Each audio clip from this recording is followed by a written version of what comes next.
Et pour commencer cette émission, on retrouve Monsieur Louis pour un nouveau billet d'humeur. Bonjour. Bonsoir à toutes les auditrices et les auditeurs de RCF Grand Est. Petite question, Bénédicte. Quel conseil donneriez-vous à une personne, disons qu'elle se prénomme Alexandrie, et qui souffrirait d'une douleur persistante à l'articulation du coude ? Je n'ai pas eu le temps de lire votre chronique avant, Monsieur Louis, donc je n'ai pas de relance à vous donner. Je ne sais pas, mais ça me met en tête la musique Alexandrie Alexandra par contre. D'accord, mais aucun rapport, parce que figurez-vous que cette personne, heureusement qu'elle n'a pas fait comme vous, que je connais personnellement d'ailleurs, c'est vous dire la chance qu'elle a instinctivement eu le prudent réflexe d'en parler à son médecin traitant. Il faut préciser qu'elle n'a pas une grande confiance en lui. Elle souffre d'une maladie chronique dont il n'a pas l'air d'être un grand spécialiste, mais elle a besoin de quelqu'un qui a un diplôme de médecine pour signer les ordonnances de son lourd traitement. Pour une douleur au coude, c'est sans doute pas besoin d'un prix Nobel quand même. Certes, Bénédicte, je reconnais là votre clairvoyance légendaire et c'est exactement ce que s'est dit Simone. C'est qui Simone ? La personne qui a mal au coude. Je croyais qu'elle s'appelait Alexandrie. Non, mais c'est parce qu'elle préfère garder l'anonymat. Alors je change son prénom. Mais bon, si vous insistez, donc, le dit médecin traitant recommanda chaudement l'un de ses confrères à Marguerite. Et ce dernier officie au centre de rééducation et médecine de l'exercice du sport en banlieue nancéienne. Alors autant vous dire qu'une douleur au coude pour un médecin du sport, c'est comme un rhume des foins pour le Dr House, c'est trop facile à soigner. Et c'est tout ? Excusez-moi, mais c'était pas votre anecdote la plus passionnante celle-ci. Ah, parce que vous voulez la suite ? Bah oui. D'accord. Ok, bon bah alors. Donc, confiante et déterminée, Olympe rassemble les quelques forces que lui laisse sa maladie pour se rendre au rendez-vous que je vais vous résumer ainsi. Le médecin la reçoit dans son cabinet, lui demande la raison de sa visite et procède à des radios de l'articulation, malgré celles déjà apportées par la patiente, parce que quand même, j'ai du gros matériel à rentabiliser, alors zut, c'est qui le médecin d'abord ? Ensuite, il marmonne dans sa barbe quelques jargons savants. Alors Françoise lui demande ce que signifie ce gallimatia. Ce à quoi le docteur Ross lui partage son diagnostic en langage plus populaire. En quelques mots, vous avez mal parce que vous avez un truc dans le coude qui vous fait mal.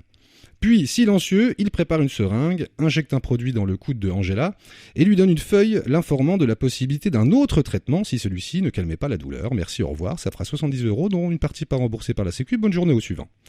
Un peu désarçonnée mais pas inquiète, Hubertine rentre chez elle, étudie le document susnommé et qui l'informe du traitement par plasma riche en facteurs de croissance. Waouh, ça claque, on a l'impression d'être dans le futur. Et selon le papier, il est indiqué que, je cite, « de nombreuses équipes européennes, américaines et asiatiques », bon alors lesquelles on ne sait pas, ce serait dommage de préciser, ont mis au point l'utilisation de plasma riche en facteurs de croissance dans les lésions de l'appareil locomoteur.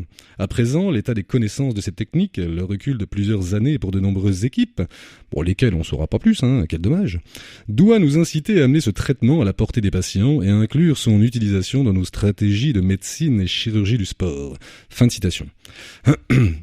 Alors ce serait tentant si la page Wikipédia du traitement appelé PRP ne précisait pas, je cite, qu'il permet certes une réduction des douleurs et une amélioration de la fonction articulaire, en particulier au niveau du genou, du moins à court terme. Néanmoins, à un an, il ne fait pas mieux que le placebo. L'efficacité au niveau de la cheville est également beaucoup plus discutable. Le PRP ne fait pas partie des traitements préconisés dans les principales recommandations internationales sur le traitement de l'arthrose. Fin de citation. Ah, ça n'arrange pas les affaires de notre Georgette, que la maladie empêche de travailler et qui devrait sortir en plus 300 € à sa charge pour ce traitement. Bon il n'y a plus qu'à espérer que l'injection fonctionne. Et c'était quoi au fait ? Excellente question, Bénédicte. C'était de la mésothérapie. Technique développée dans les années 50 par un médecin français. Cela consiste à injecter un peu de médicament à l'endroit de la douleur pour que ce soit plus efficace. Et figurez-vous, Bénédicte, que selon l'INSERM, l'Institut National de la Santé et de la Recherche Médicale, la mésothérapie n'a pas fait la preuve de son innocuité ni celle de son efficacité. Son rapport bénéfice-risque n'est pas actuellement connu par manque d'études publiées. Voilà. Et pendant que Rosa culpabilise de ne pas avoir eu le courage d'interroger ce qu'il se passait, un médecin profite de l'autorité de son cabinet pour injecter sans le consentement éclairé de sa patiente un produit aussi scientifique que le bisou magique. Ça c'est quand même une sacrée histoire, Monsieur Louis. Vous avez pas peur qu'elle donne l'impression de devoir se méfier des médecins ou de la science de manière générale ? Effectivement, j'ai de grandes responsabilités envers les 32 abonnés de ma chaîne YouTube. Mais dans certaines de mes 47 chroniques précédentes, j'ai déjà bien tapé sur les pseudosciences et autres vendeurs de cailloux qui guérissent. Malheureusement, et la crise du Covid nous l'a révélé, le personnel médical n'est pas imperméable au discours des charlatans ni à l'appât du gain. Mais pour restaurer la confiance, faudra faire un petit peu de ménage dans leur rang. Alors prenez soin de vous, mais si vous avez un doute, faites comme pour votre voiture, demandez un devis ailleurs. À presque lundi prochain.